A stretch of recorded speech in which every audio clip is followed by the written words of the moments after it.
তাদের ভাগ্যে জালেম শাসক পাঠাইয়া দেয়। আপনি জনগণ যেমন আপনার নেতাও হবে তেমন।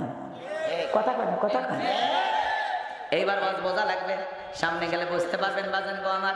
আল্লাহ নবী দানিয়েল আলাইহিস সালাম যখন এই মেসেজটা দিলেন, তাও তারা সতর্ক হলো না, সাবধান হলো না।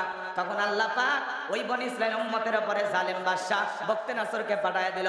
এইবার বাদশা বখতিয়ানসর যখন ক্ষমতার চেয়ারে বসে গেল, শত শত মানুষকে গ্রেফতার করতে লাগলো, হাজার হাজার মানুষকে গ্রেফতার করতে লাগলো, লুটপাট করে নিতে লাগলো। শুধু তাই নয়, আল্লাহ নবী দানিয়েল আলাইহিস সালাম সহ 70,000 উম্মতকে জেলখানায় বন্দী করলো। আল্লাহর নবী দানিয়েল কোন জায়গায়? জেলখানায়। জোরে বলেন কোন জায়গায়?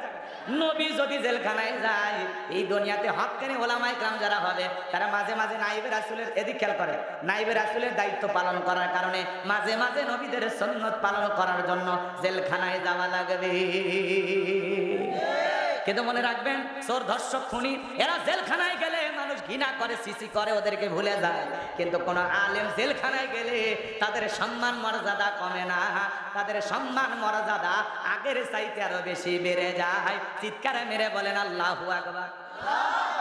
তাহলে মাঝে মাঝে হক কথা বললে, সঠিক দাওয়াত দিলে, সত্যের পক্ষে সংগ্রাম করতে গেলে আপনাকেও মাঝে মাঝে জেলখানায় যাওয়া লাগতে পারে। কথা বলেন ঠিক কিনা? কিন্তু মুমিন কখনো জেল জুলুমকে ভয় করে